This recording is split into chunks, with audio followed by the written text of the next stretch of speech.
ఒక్కసారి కొమ్మూరి గోల్డ్ కి కాల్ చేయండి. తాకట్లో ఉన్న మీ బంగారాన్ని విడిపించి మార్కెట్ ప్రైస్ కి వాళ్ళు కొనుక్కుని మిగతా డబ్బులు మీకు ఇచ్చేస్తారు. హలో అండి, అందరికీ నమస్కారం. వెలిగొండ ప్రాజెక్టుకి పునాదేసింది నేనే, కంప్లీట్ చేస్తుంది నేనే. జగన్మోహన్ రెడ్డి లాగా నాటకాలు ఆడటం నాకు చేత కాదు. వెలిగొండ నుంచి ఈ సంవత్సరం నీరిస్తా, పోలవరం నుంచి వచ్చే సంవత్సరం నీరిస్తా. ఈ రెండు ప్రాజెక్టును ఖచ్చితంగా నేను కంప్లీట్ చేసి తీరుతా. ఇది చంద్రబాబు నాయుడు గారు చెప్పినటువంటి మాట. వైసీపీ మాత్రం మాకే హక్కు ఉంది, మేమే దాన్ని పూర్తి చేశామని చెప్తా ఉంది. గతంలో వెలిగొండ ప్రాజెక్ట్ని జగన్మోహన్ రెడ్డి గారు ఓపెనింగ్ చేసినటువంటి వీడియోలని వైసీపీ వైరల్ చేస్తూ ఉంది. అసలు జగన్మోహన్ రెడ్డి గారు ఓపెనింగ్ చేసింది ఏంటిది, ఇప్పుడు చంద్రబాబు నాయుడు గారు చెప్తున్నది ఏంటి, వాస్తవాలు మాట్లాడుకునే ప్రయత్నం చేద్దాం. నాతో ఉన్నారు ప్రముఖ సామాజిక రాజకీయ విశ్లేషకులు అంకమరావు గారు. సార్ నమస్కారం. నమస్తే అండి. సార్, నిన్న చంద్రబాబు నాయుడు గారి స్టేట్మెంట్ మీరు చూసుంటారు. ఇవాళ పేపర్లో కూడా బ్యానర్ ఐటమ్ అదే, వెలిగొండ ప్రాజెక్ట్ని ఈ సంవత్సరం కంప్లీట్ చేశాను, వచ్చే సంవత్సరం పోలవరాన్ని కంప్లీట్ చేస్తాను అని చెప్పారు. కానీ ఆ క్రెడిట్ నాదే అంటున్నారు జగన్మోహన్ రెడ్డి గారు. ఎలా చూడాలి? ఏది అంటలేదు జగన్మోహన్ రెడ్డి, ఫలాంది నాది అని అంటలేదు. చెప్పండి. ఇప్పుడు గూగుల్ డేటా సెంటర్ నేనే తెచ్చాను అన్నాడు. నేను ఆదానితో ఒప్పందం చేసుకుంటే ఇప్పుడు ఆదాను వీళ్ళు వచ్చారు, Adani data centre Google data centre అయింది అంటాడు. అవును, అంతే తప్ప ఇది లోకేష్ బాబు గారి కృషి, చంద్రబాబు నాయుడు గారి దూరదృష్టి అని చెప్పి మాత్రం మాట్లాడు. ఇప్పుడు వెలుగొండ ఎప్పుడు జాతికి అంకితం చేశాడు జగన్మోహన్ రెడ్డి? ఎప్పుడు అంకితం చేశాడు? 2023 అనుకుంటా. ఇప్పుడు ఇంతవరకు అక్కడ ఎందుకు నీరు రాలేదు అంకితం చేస్తే? ఆయన హయాంలోనే. అంటే ఇవన్నీ కూడా చెప్పుకోవడానికి చాలా బాగుంటాయి, మాట్లాడుకోవడానికి బాగుంటాయి. కుప్పంలో సెట్ వేసాడు కదా, అది ఈవెంట్. మరి ఈవెంట్ మళ్ళీ అట్లానే ఇక్కడ కూడా చేయాలనుకున్నాడు, ప్రజలను మోసం చేయాలనుకున్నాడు. అంటే దాని అర్థం ఏంటంటే మళ్ళీ నేనే వస్తా, ఎప్పుడుకో పూర్తి చేస్తా. అసలు పూర్తి చేయాల్సిన అవసరం ఏంటి? ఎందుకు ప్రజలకు నీళ్ళు అందించాలి? ఎందుకు ప్రాజెక్టులు పూర్తి చేయాలి? ప్రజలు బాగుపడతారు. ఎందుకు రోడ్లు వేయాలి? ఎందుకు పరిశ్రమలు తీసుకురావాలి? ఇది జగన్మోహన్ రెడ్డి ఆలోచన. చంద్రబాబు నాయుడు గారు చెబుతూ ఉంటారు వీళ్ళు, నాయన నువ్వు పనులన్నీ చేయొద్దు, పనులు చేసినా ఓట్లు వేయట్లేదు అని చెప్పని. ఆయనేమి ఏం పట్టించుకోడు. నా ప్రజలు, నా జలం, నా నీళ్లు అంటాడు ఆయన. జనము జలం రెండో ఆలోచన రాదు ఆయనకి.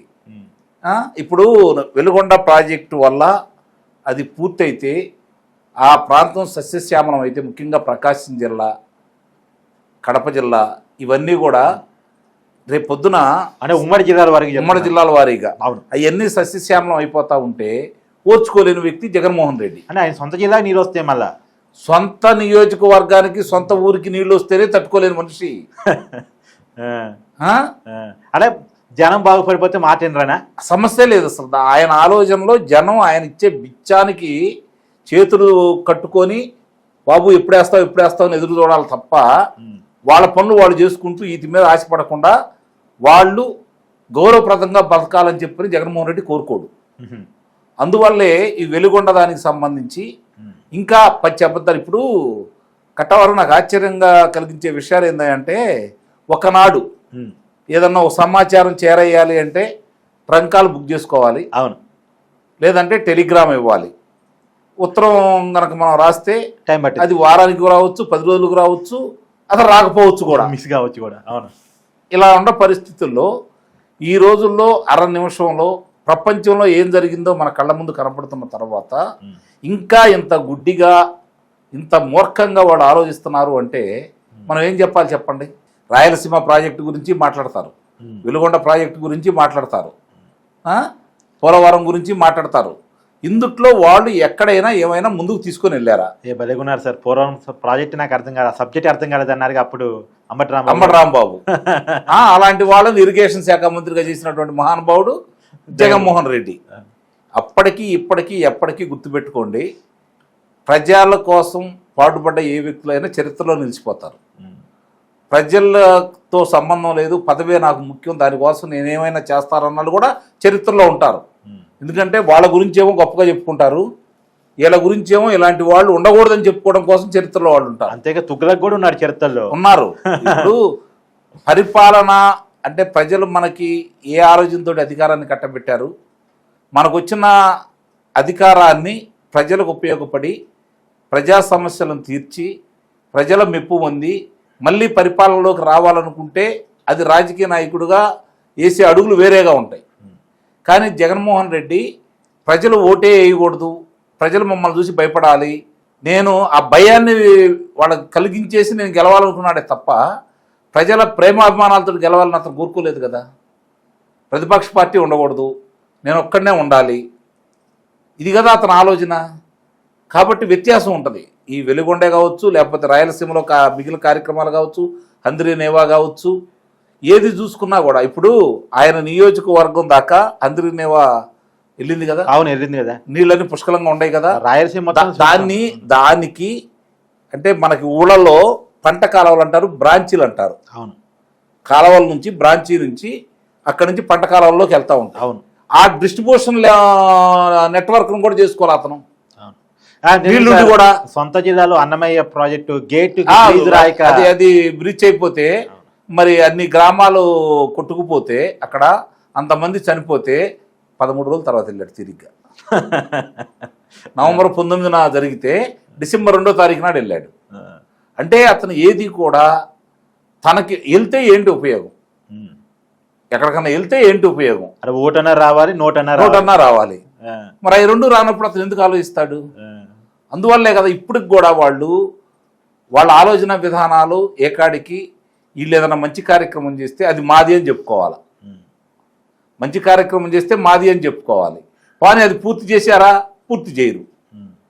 పూర్తి చేసి వాళ్ళ పేరు మీద ఇప్పుడు మన అన్నాడు కదా లోకేష్ బాబు, మీరు 99 పైసలకి ఇస్తున్నారు అది ఇది అని చెప్పంటే మీరు కూడా పరిశ్రమలు తీసుకురండి, మీరే ఒక పరిశ్రమ పెట్టండి, నేను ఇస్తాను అన్నాడు కదా. మళ్ళీ అట్టా కుదరదు, జేబులోంచి డబ్బులు తీసి ఏమీ చేయడానికి లేదు. ఎదుటి వాళ్ళు అక్కడ కష్టపడి అక్కడ పోగెత్తే అక్కడ లాక్కోవడం మాత్రమే తెలుసు. ఇంకా అంతకంటే వాళ్ళు ఏం ఆలోచిస్తారో అంతకంటే గొప్పగా ఎలా ఉంటారు కట్టవారు, ఆలోచించండి మీరు. సో మొత్తానికి ఒక రకమైనటువంటి ఆంధ్రప్రదేశ్లో అభివృద్ధిని మనం చూడొచ్చు. అంటే పోలవరం ప్రాజెక్ట్ కూడా కంప్లీట్ అయిపోతే నిజానికి ఆంధ్రప్రదేశ్లో చాలా ప్రాంతాలు ఇప్పటికీ నీటికి నోచుకునే పరిస్థితిలో ఉన్నాయి. ఇక వెలుగొండ ప్రాజెక్టు గురించి చెప్పుకోవాలంటే మీకు తెలియంది కాదు, ఎన్టీఆర్ గారు రూపకల్పన చేశారు, చంద్రబాబు నాయుడు గారు అధికారంలోకి వచ్చిన 6 నెలల్లో దాన్ని శంకుస్థాపన చేశారు. ఇవాళ ఆయన ఓపెన్ చేసే పరిస్థితి, జూన్ నుంచి నేను వాటర్ ఇస్తానని కరాఖండిగా ఆయన చెప్పారు. అంటే దీని బట్టి ప్రాతిపదికన పనులు జరుగుతున్నాయండి అక్కడ. ఇప్పుడు 340 కోట్ల రూపాయలు బాగా జరుగుతుంది. గతంలో పోలవరం గిన్నీస్ రికార్డ్ ఎక్కింది పనుల విషయం. అవును, ఇప్పుడు పోలవరం బనకచర్ల పూర్తయితే నాకు తెలిసి ఆంధ్ర రాష్ట్రంలో 90% సస్యశ్యామలంగా నీరు అందుతుందండి. ఇది గంటాపదంగా చెప్పొచ్చు. కృష్ణా, గుంటూరు, ఈస్ట్ వెస్ట్ రాయలసీమ కూడా ఇక్కడ కంటే కూడా విస్తారంగా భూమి ఉన్న ప్రాంతం రాయలసీమ. అక్కడ ఏంటంటే ఇప్పటి వరకు కక్షలు కాఠిన్యాలను దృష్టిలో పెట్టుకొని పెట్టుబడులు రాకుండా వాళ్ళ ఆధిపత్యం చెలాయించుకోవడం కోసం వాళ్లే ఆ విధంగా చేసుకుంటూ రతనాల సీమని రాళ్లసీమగా మార్చారు వాళ్ళు. ఈరోజు చంద్రబాబు నాయుడు గారు వచ్చిన తర్వాత 2014 నుంచి దాని రూపురేఖలే మారిపోతూ ఉన్నాయి. ఇప్పుడు ఇంకా రూపురేఖలు మారిపోతాయి. నిస్సందేహంగా కూడా రేపు పొద్దున ఇవన్నీ పూర్తి అయిపోతే అది 1 టర్మా 2 టర్మా మనం చెప్పలేం కానీ, ఎందుకంటే 1 రోజు 2 రోజులు అయిపోయేది కాదు కాబట్టి, ముఖ్యంగా ఈరోజు పోలవరం అయితే పూర్తి అయిపోయింది కాబట్టి పోలవరం నుంచి వచ్చే నీటి ద్వారా విద్యుత్ ద్వారా రాష్ట్రానికి ఎంతో మేలు అయితే జరిగింది, అందులో అనుమానమే లేదు. తర్వాత ఇవి కూడా కంప్లీట్గా పూర్తి అయిపోయినాయి అనుకోండి, ఈరోజు ఎక్కడెక్కడ వాళ్ళు అది కూడా చెప్తున్నాను నేను, దేశ విదేశాల వాళ్ళు ఇప్పుడు గూగుల్ డేటా సెంటర్ అయితే ఏ విధంగా వచ్చిందో దాంతోపాటు మిగిలిన ఏ విధంగా పరిగెసుకుంటూ వస్తాయో, ఎక్కడెక్కడ వాళ్ళు ఆంధ్రప్రదేశ్ ఎక్కడ ఉంది, ఆంధ్రప్రదేశ్లో రాయలసీమ ఎక్కడ ఉంది, లేకపోతే ఉత్తరాంధ్ర ఎక్కడ ఉంది, దేవులాడుకొని వచ్చి పెట్టుబడులు పెడతారని అయితే నేను నిస్సందేహంగా చెప్పగలను.